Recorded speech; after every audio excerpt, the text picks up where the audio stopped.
E o nosso vídeo de hoje eu tenho o prazer de conversar com a doutora Carolina Gomes. Ela é neurologista e conversa com a gente a respeito de insônia. Então, você já se inscreveu no canal? Vai lá, se inscreve no canal e ao final deixa o seu like.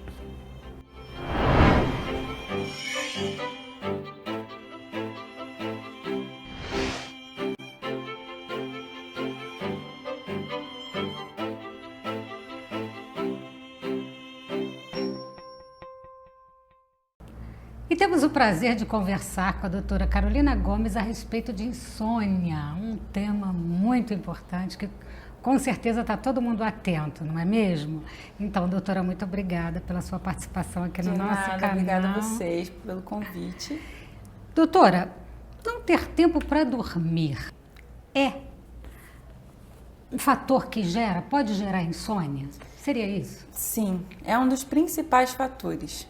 É muito comum a gente receber no consultório pacientes que se queixam de cansaço, de sonolência durante o dia, mas que na verdade eles não separaram um tempo no dia deles dedicados ao sono. Pessoas que às vezes trabalham até tarde, precisam despertar muito cedo por conta do trabalho, qualquer outro motivo, e eles não têm uma quantidade adequada para eles de sono para ter um sono de qualidade, para descansar naquele dia.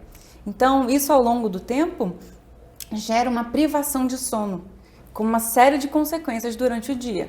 Ai, com certeza, né? Sim. Sempre ficar sem dormir é sempre um problema, mas o que eu gostaria de entender? A gente fica com essa dificuldade de se organizar diante do sono em função das atividades, né? As atividades do dia e tal. Mas isso pode gerar, quando você vai dormir, você não consegue dormir? Seria isso? É difícil dormir? As duas coisas. A gente precisa de uma quantidade de horas para se sentir bem durante o dia. Então, essa quantidade de horas, ela é uma quantidade meio que não fixa. Ela pode ser variável um pouquinho, mas não dá para fugir muito. Então, não dá para dormir menos 2 horas daquela quantidade. Mas qual seria a quantidade? Então, a quantidade de horas já tem trabalhos mostrando, ela varia de acordo com a faixa etária. Então, quando a gente é bebê, a gente dorme muito, na adolescência a gente ainda dorme bastante. Conforme a gente vai envelhecendo, essa quantidade diminui. Uma quantidade média adequada para adultos seria entre 7 e 8 horas, mais ou menos. Sendo que quando a gente chega aí no final da vida adulta, já chegando na terceira idade, geralmente isso cai mais 1 hora. Então, só que tem pessoas que precisam dormir mais, tem pessoas que precisam dormir menos, por isso que eu digo que é individualizado. Então, se a pessoa precisa de 8 horas, vamos supor, para dormir, e ela dorme 6 horas todos os dias, essa conta vai chegar, ela vai precisar dormir mais. E as tarefas excessivas durante o dia também podem atrapalhar o sono, podem gerar preocupações, podem gerar um estado de excitação. Então, se a pessoa, por exemplo, chega em casa do trabalho às 10 da noite, ela dificilmente, a não ser que esteja muito cansada, vai conseguir pegar no sono com tranquilidade às 11, por exemplo. Então, se ela precisa acordar muito cedo de manhã, ela não vai conseguir dormir aquela quantidade que ela precisa de horas para se sentir satisfeita e bem, né, para viver o dia seguinte. Então, é uma curiosidade também que a gente fica, às vezes a gente chega em casa, né, tá agitado, porque você passou o dia inteiro, às vezes, com aquela preocupação, dormiu pouco, né, mas trabalhou bastante, ou mesmo em home office, em casa, você tá ali, você para também, né, vê o filho, vê isso, vê aquilo, você não desliga. Aí tá chegando a hora de dormir, chegou em casa, precisa dormir. Perfeito. Tem que relaxar? Tem que ter um processo para chegar no momento do sono? Inclusive, essas associações para o sono, que é o nome que a gente dá, são muito importantes. Desligar celular algumas horas antes de dormir, se puder, né? Lógico, não é uma ditadura, assim, não precisa ser uma coisa mais desligar o celular ou deixar ele no silencioso, se afastar dele, parar de consultá-lo. Televisão pode atrapalhar também. Então, principalmente para algumas pessoas que têm mais sensibilidade, dependendo do conteúdo também que está sendo passado. Existem questões também de você ingerir líquidos perto da hora de dormir, pode dar vontade de fazer xixi, e isso também pode atrapalhar. Exercícios físicos à noite, para algumas pessoas também não são legais, coisas estimulantes Pode em gerar geral. agitação, né? Quer dizer, ficar na academia até tarde, que às vezes acontece, não teve tempo o dia inteiro, tá com sono, tá cansado, vou rapidinho, faço aquela esteira, volta e não dorme. Mas, gente, ó, é tudo muito individualizado. Não é pra pegar, meu Deus, eu só tenho esse horário e agora como eu vou fazer? Se você não tem tanto problema para dormir, não precisa ficar pensando nisso assim como se fosse uma verdade absoluta para todo mundo.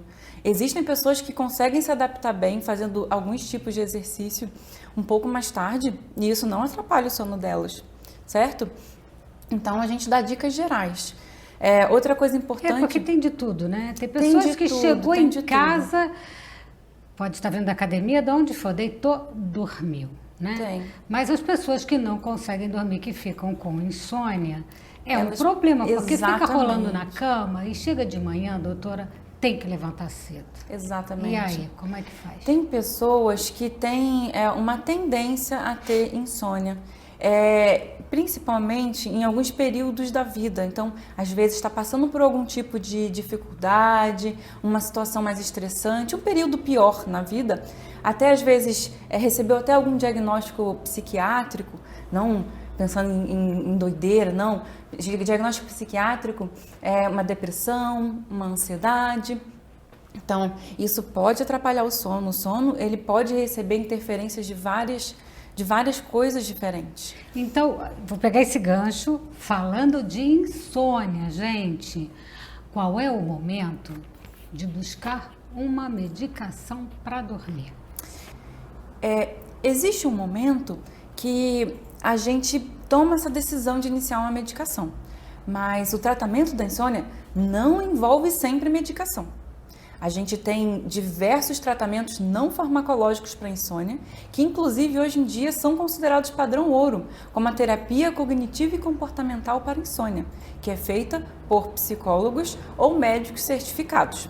Mas o que seria isso? Vamos lá. São um conjunto de medidas, tem várias técnicas diferentes, mas o interessante desse tipo de psicologia, de terapia, é que é uma terapia mais objetiva.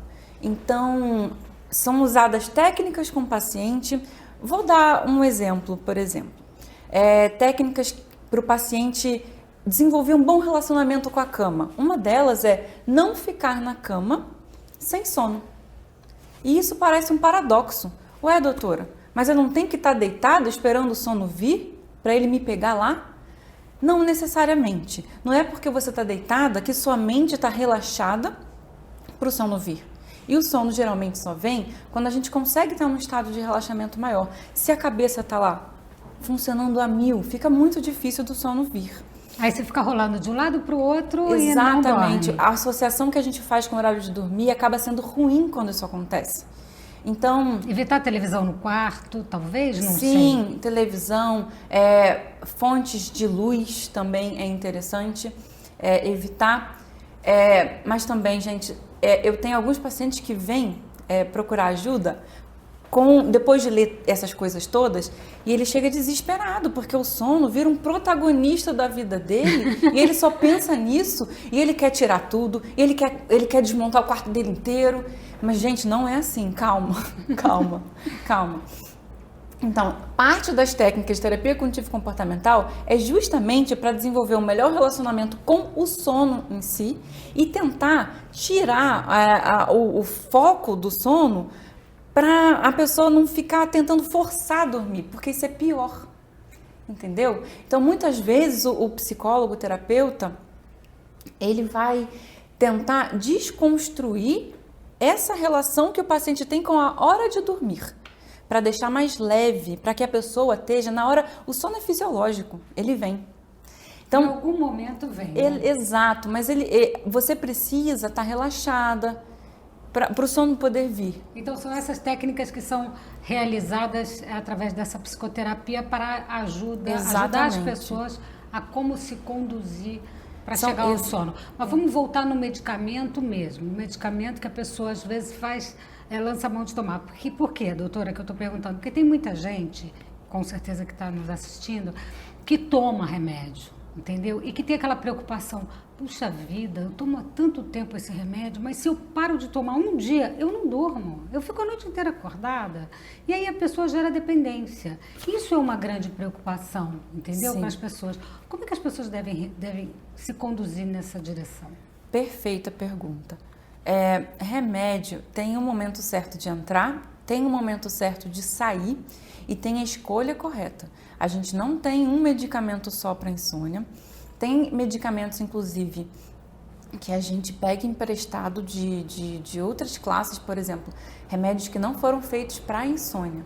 Por exemplo, a gente tem antidepressivos que a gente usa, sabe? Esses remédios têm uma chance menor do que aqueles de antigamente da tarja preta, que ainda Sim. existem hoje em dia, né? Os remédios de tarja preta. Mas raramente um médico vai prescrevê-los para insônia hoje em dia. Eles geram muito mais dependência química e até psicológica também. Mas esses remédios que a gente usa hoje em dia, eles têm essa questão menor e a gente tenta usá-los por um tempo determinado. Lógico que cada caso é um caso. Tem pacientes que não é raro, é bem comum que, por exemplo, tem ansiedade associada. Então, a gente vai usar o tratamento de ansiedade a nosso favor. Entendeu? E vai utilizar o tratamento de ansiedade, às vezes o mesmo fármaco a gente consegue usar para o paciente dormir também, ou às vezes a gente só precisa tratar a causa de base que está gerando os pensamentos obsessivos, os problemas para o paciente não conseguir dormir. Não relaxar. Exato. Então, às vezes a gente consegue, com o tratamento de uma outra condição, melhorar a qualidade do sono geral do paciente. Entendeu? E o que vicia um pouco também, não sei, doutora, me corrija se eu não estiver falando corretamente, é que às vezes as pessoas têm aquele sentimento assim, eu tomo remédio e durmo imediatamente. É um conforto, né? Assim, tomou, dormiu, acabou o efeito, 8 horas, acorda. Esse conforto também faz com que as pessoas continuem, né? Sim, exatamente. É como se fosse uma dependência psicológica mesmo. Sim. E sair disso é difícil. é um pouco difícil, às vezes precisa de ajuda, precisa do apoio da terapia, então o time do sono é o ideal, sabe? Quando a gente tem... Equipe multidisciplinar. Exato. Quando a gente consegue montar uma equipe bacana com um psicólogo, otorrino, um neurologista, pneumologista, dependendo do caso, então a gente consegue ornar melhor isso. A gente tem alguns tipos de insônia diferentes, né? A gente tem insônia inicial, insônia de manutenção e a gente tem o despertar precoce. E cada tipo de insônia está relacionado a outras questões da vida da pessoa, sabe? Outros diagnósticos, outras doenças, uso de medicações. Gente, o sono é um mundo gigante, é uma consulta complexa, inclusive. Com certeza. A consulta de insônia. É uma consulta complexa. Tá vendo, gente? Vamos ter que voltar aqui mais vezes. Tem muitas coisas para a gente falar a respeito de insônia e dos problemas ligados ao sono. Doutora, a senhora volta, né? Volto, lógico. É muita coisa, é muito grande. Foi ótimo conversar. Muito obrigada pela sua Nada, participação aqui no nosso canal. Então, gente, você gostou? Vai lá, se inscreve no canal, deixa o seu like, porque eu quero ver vocês no nosso próximo vídeo.